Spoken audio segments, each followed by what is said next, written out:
Okay, so we're gonna make a stir fry. I have half of an onion here.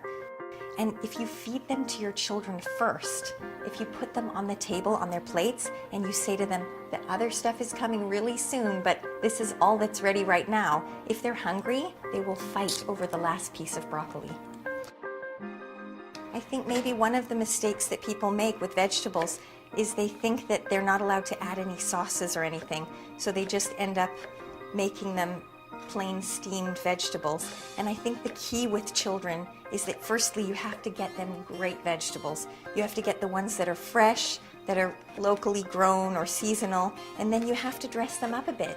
You can put a bit of melted butter on your steamed vegetables or some sauces on your stir fry, because then they have kind of a positive experience with their vegetables. And now I'm switching boards. Apparently, it's hard to get the smell of onion and garlic out of a wooden board, so you don't want to chop your onion and garlic on a wooden board.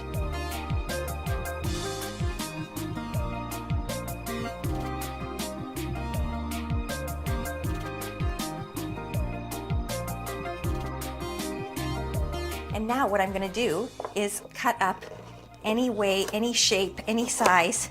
I'm going to cut up my vegetables, and then I'm going to stir fry them with some plum sauce and some soya sauce. In medical school, they taught us never to feed a child anything round like this because it's exactly the size of their windpipe, and if they inhale it, it can block off their air passage. So if you have things that are round, just cut them in half. And the only other thing that I have to tell you about stir fries is that there's a famous chef in the Bay Area called Alice Waters, and she does so much great work with organic foods and getting the school food programs to serve really healthy lunch alternatives to children. They have school gardens and things, and she's done so much work that I think she once made a comment where she said, "We've come so far since the days of the stir fry." So this is obviously I haven't come as far as Alice Waters, but my children still like the stir fry. So I figure while I move forward, I might as well keep the stir fry in my repertoire until they say to me, "Mom, we've come so far since the stir fry." Then I'll stop making it. Okay, so I've got my carrots on one side. I'm going to cut up some cauliflower. You're just trying to separate the little florets in ways that will be attractive and yet bite-sized. Here I've got my broccoli now, and I'm going to cut this up. You can basically just use as many colors as you can find at a local market and stir fry them all together. Mushrooms go nicely in a stir fry. I'm going to put some of this in. And I'm just going to pull the inside part with the seeds out. This is going to add my red. You can use orange ones and yellow ones as well. And the final thing is a little baby zucchini, which cooks quite quickly and adds a nice different kind of crunch to the stir fry. Okay, so that was it. That's all you need to make a stir fry.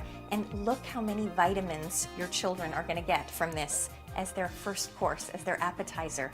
Sorry, Alice Waters, you're my hero, but I'm not ready to give up on my stir fry yet, and neither are the kids. It's going to be quite a high heat, like medium high for a stir fry. And again, I'm just going to start with a little bit of olive oil. You can put a splash of sesame oil in if you have it, but you don't have to have 10 different kinds of oil in your cupboard either. It'll taste just as good with olive oil. And there's something else I didn't mention. This is ginger. If you want to add a bit of really Asian flavor to your stir fry, this smells so fresh and nice. And it's easy to use. You just peel the skin off and cut a little chunk, and you can push it through the same kind of press that you would use for garlic. And if you don't have one of these, you can use a little pot and just pound it up or cut it with a knife into small pieces. Okay, be careful that you don't get splattered because hot oil is not fun to have on your skin. And then I'm just gonna move these around until they start to get kind of glassy looking. The nice thing about stir fry is it's got the sweet and the sour and the salty, and it's got so much color. It like hits all of the children's senses at once. I think with a dish like this, if you show the children that you enjoy eating it, that you look forward to not only to making it, but to eating it with them, I think they'll be much more motivated and much more likely to try it. And now we're going to give our carrots a little head start because they take just a tiny bit longer. So we're going to move this over here, and I'm just going to shove my carrots in and give those just a minute or two. And if your pan seems like it's a little bit dry, you can already add a little bit of your soy sauce. I'm using a gluten-free soy sauce, and you can just use a regular one and just add a little bit